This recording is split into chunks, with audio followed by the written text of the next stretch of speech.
E aí, pessoal, as repercussões do empate, o jogo dos erros que começam antes, que passam pelo jogo e que desencadeiam uma coletiva lamentável. Vamos falar sobre isso. Às vezes é preciso ser duro também na hora de analisar o que acontece no Grêmio. César Cidade Dias, falando de Grêmio aqui no YouTube, papo de gremista pra gremista. Mas agora, dia 10 está chegando, quita boletos, junte seus boletos, está com dificuldade de pagar? Não deixe de conhecer a Quita Boletos. Na descrição do vídeo você tem um link para fazer a sua simulação. Junte, pague em 12 vezes, uma parcelinha pequenininha, alivia o seu mês e você consegue respirar com giro. Então, Quita Boletos. Não deixe de conhecer o serviço, não deixe de conhecer esse trabalho e, claro, pague os seus boletos com a Quita Boletos. O serviço ajuda e ajuda demais. Gente, ontem fizemos uma live longa, um ótimo trabalho, Lucas Fontes, Paulo Brito, Eduardo Picão, e a gente conseguiu ver tudo o que aconteceu ontem. Só que a repercussão ela traz para essa semana, porque dentro de 2 dias nós vamos para o pior dos desafios, que é o jogo contra o Palmeiras, dentro do Allianz Arena, e o que o jogo nos reserva. Porque ontem o Grêmio deixou uma série de questões sem resposta. Eu usei a expressão o jogo dos 7 erros, o jogo dos erros, que começa antes, com o PP fora. Volante que havia treinado, que estava concentrado e que, mais uma vez, sentiu. Outro jogador que volta e sente. Então, o primeiro erro começa fora. O Grêmio, no primeiro tempo, mesmo saindo na frente, toma um chocolate do adversário no primeiro tempo, constrangedor. Constrangedor. Renato, então, coloca os jogadores para aquecer com 17 minutos, mas apenas para pressionar os jogadores, porque não muda. No intervalo, o Renato acende o time com adrenalina, o time vem melhor, mesmo sofrendo um gol e o gol da virada, o Grêmio vai e faz 2 gols com o Soares, depois com o Galdino, e mais uma vez, Renato mexe na equipe, o time recua e o empate surge. 3-3. Não foi justo o resultado. A gente sabe que não. O adversário foi melhor que o Grêmio. E todos que viram o jogo viram que o adversário foi melhor que o Grêmio. O empate teve sabor de derrota porque é um gol nos acréscimos, num erro individual grosseiro de um jogador como o Diogo Barbosa, que todos querem fora do Grêmio há bastante tempo. Aí vai se dizer o seguinte: o Renato avisou, né? Esse grupo é ruim. Nunca esqueçam que tanto o Diogo Barbosa como o Lucas Silva estão no Grêmio por causa do Renato. Então não adianta a gente jogar a crítica ali sem ir para a verdade. Renato pediu a permanência do Lucas, que ia ir para o Cruzeiro. E Renato pediu também a permanência do Diogo Barbosa. Então, e eu não estou aqui crucificando ninguém, só vamos posicionar os fatos. Porque senão fica muito chato de fazer. E tá aqui o cara aquecendo, só elogiou o Renato. Só elogiou o Renato. Mas essa não. Essa não cola. Então vamos para outra.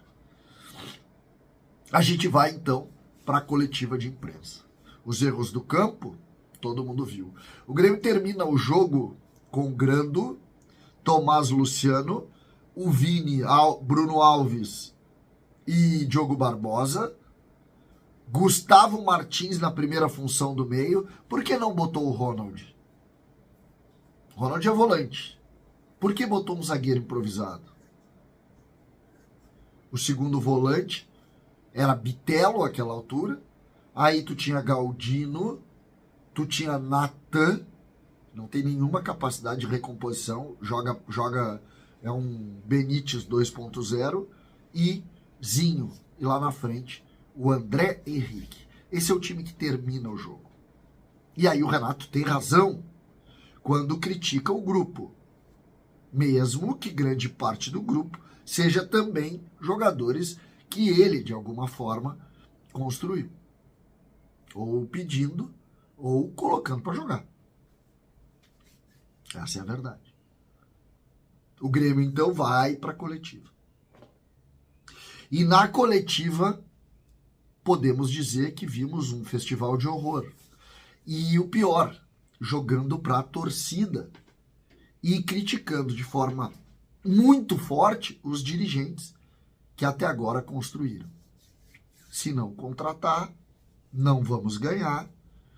Com esse grupo aí, não vou iludir o torcedor. 10 milhões por PP, 20 milhões por Cristaldo, 17 milhões por Carbajo. Soares. O Grêmio contratou Luizito Soares. Não vamos falar em falta de investimento. Não vamos falar em falta de investimento. Não é assim que funciona o futebol. Não é assim. Se Renato fez muito para ser elogiado nesse início de ano, ontem ele fez tudo para ser criticado. Rigorosamente tudo para ser criticado. Tudo. O Grêmio precisa ir no DM arrumar o que está acontecendo. Não pode ter jogador que sente voltando de treino.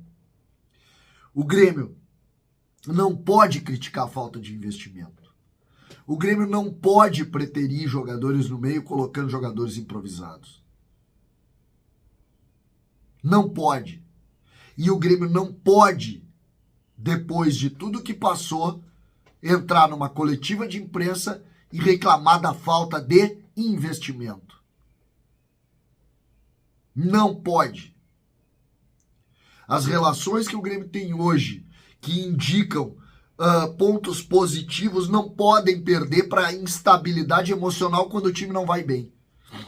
Ontem o time não foi bem porque tomou uma roda do adversário, porque o adversário taticamente foi muito melhor que o Grêmio. Muito melhor. Constrangedoramente melhor. E aí tem que olhar para dentro. O Grêmio tem melhores jogadores que o time do Bragantino. Talvez não o time que terminou o jogo, mas o Grêmio tem melhores jogadores.